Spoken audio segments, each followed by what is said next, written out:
बच्चों, let's read our question. Select the correct option with respect to mitosis. Mitosis के respect में हमें correct option देखना है। ऑप्शंस क्या है?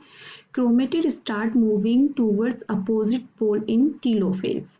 बी है Golgi complex and endoplasmic reticulum are still visible at the end of prophase. C chromosome move to spindle equator to and get aligned along equatorial plate in metaphase. D. Chromatid separate but remain in the center of the cell in anaphase. तो इसके लिए हम discuss करेंगे mitosis division का। तो हमारा जो की कंसेप्ट हो जाएगा वो क्या हो जाएगा? माइटोसिस। माइटोसिस को इक्वेशनल डिवीजन भी बोला जाता है। इक्वेशनल डिवीजन भी बोला जाता है। क्यों बोला जाता है?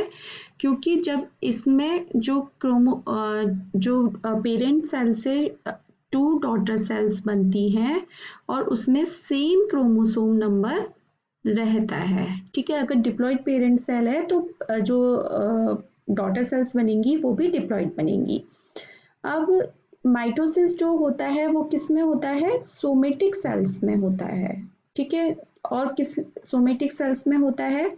और सेल की रिपेयरिंग करने का काम भी जो कौन सा डिवीजन करता है? माइटोसिस करता है। एक सेल डिवीजन हमारा 2 टाइप से होता है, mitosis and meiosis. This is all about the mitosis. और मियोसिस जो होता है उसमें क्या होता है? वो गैमेट्स फॉर्मेशन के लिए रिस्पॉन्सिबल होता है और उससे क्या होता है? डॉटर सेल्स जो बनती हैं वो क्या हो जाती है? हाफ नंबर ऑफ क्रोमोसोम आते हैं उसमें और इसलिए उसको रिडक्शनल डिवीजन बोला जाता है। तो यहाँ पर हमें माइटोसिस के बारे में करेक्ट ऑप्शन देखना है। तो जो माइटोसिस होता है वो 2 फेजेस में होता है। फर्स्ट होता है कैरियोकाइनेसिस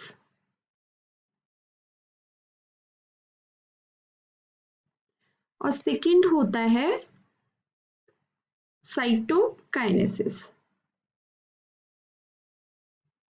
माइटोकाइनेसिस से पहले एक इंटरफेज आती है जिसमें कि क्या हो जाता है? डीएनए का रेप्लिकेशन हो जाता है, जिसमें G1 S G2 फेज आती है और S फेज में क्या हो जाता है? डीएनए का रेप्लिकेशन हो जाता है। तो जब माइटोसिस डिवीजन में कोई भी पेरेंट सेल जाती है तो उसमें डीएनए का जो अमाउंट होता है वो डबल होता है और क्रोमोसोम भी उसमें डबल रहते हैं। ठीक है, तो जब जब उसमें ये डिवीजन होता है तो क्रोमोसोम नंबर सेम रहते हैं लेकिन जो डीएनए का अमाउंट होता है वो क्या हो जाता है? हाफ हो जाता है।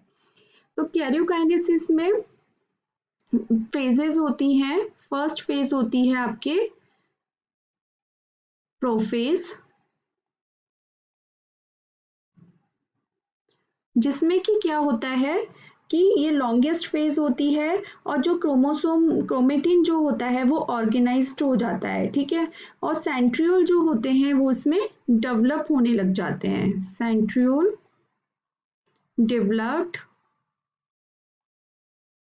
developed and move towards the opposite pole. Move towards the opposite pole. Opposite pole.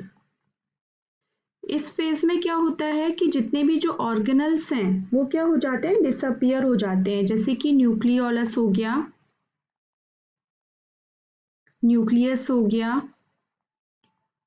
Golgi body हो गया, ईआर, ये क्या होते हैं? डिसअपियर हो जाते हैं। ठीक है, और जो होते हैं वो फ्री रहते हैं किसमें? साइटोप्लाज्म में। ओके, इसके बाद आता है आपका सेकंड फेज जो आती है प्रोफेज के बाद आती है मेटाफेज। मेटाफेज का सबसे इंपॉर्टेंट जो रहता है इसमें एक इक्वेटोरियल प्लेट बन जाती है जिसको कि बोला जाता है मेटाफेज प्लेट या इक्वेटोरियल प्लेट बोला जाता है। इक्वेटोरियल प्लेट बन जाती है जिस पर कि क्रोमोसोम आकर अरेंज हो जाते हैं। Arrange chromosome chromosome on metaphase plate. ठीक है। सेकेंड इसका होता है कि इसमें काइनेटोकोर अपीयर हो जाते हैं एट द सेंट्रोमियर, और जो माइटोटिक स्पिंडल होते हैं वो काइनेटोकोर से अटैच हो जाते हैं। Kinetochore appears and attach to spindle fibres. ठीक है। इसके बाद आती है आपकी थर्ड स्टेज, जिसको कि बोला जाता है एनाफेज। क्या बोला जाता है? एनाफेज, जिसमें कि क्या होता है कि जो क्रोमोसोम होते हैं, यानी कि डॉटर जो क्रोमोसोम बनेंगे, डॉटर क्रोमेटिड बनेंगे, वो अपोजिट पोल की तरफ स्पिंडल फाइबर्स के थ्रू अपोजिट पोल की तरफ मूव करने लग जाएंगे। Daughter chromatids move towards the opposite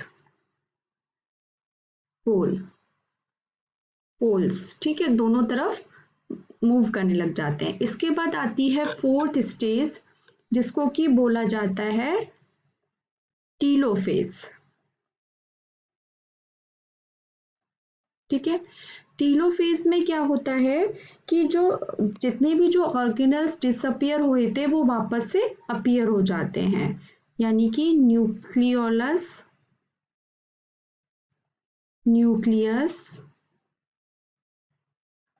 ER, Golgi, जितने भी जो भी ऑर्गेनल्स डिसअपियर हुए थे वो क्या हो जाएंगे? वापस से अपीयर हो जाएंगे। ठीक है। और क्या होता है इसमें कि टू सेल बनना स्टार्ट हो जाती हैं, टू सेल्स सेपरेट होना स्टार्ट हो जाती है, स्टार्ट। ठीक है।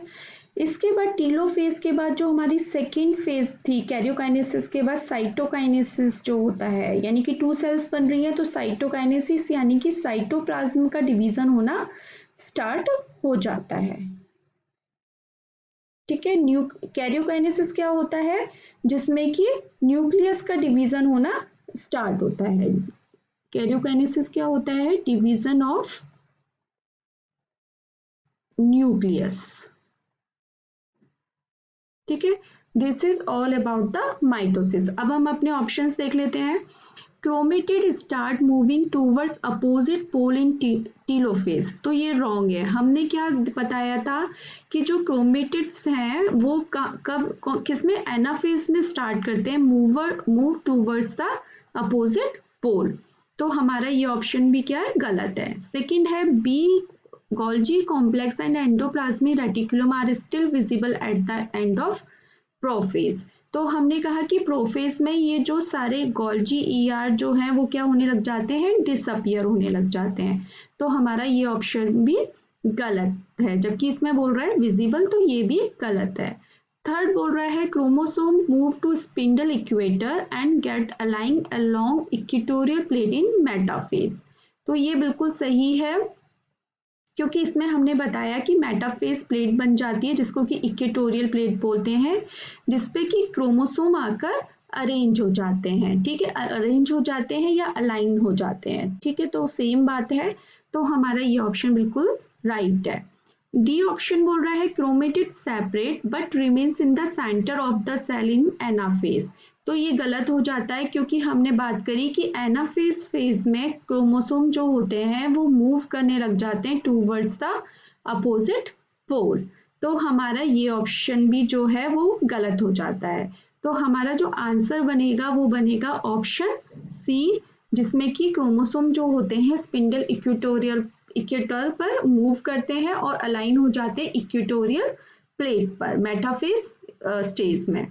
तो हमारा आंसर है ऑप्शन सी। आई होप आपको ये आंसर समझ में आया होगा। Thank you so much, all the best.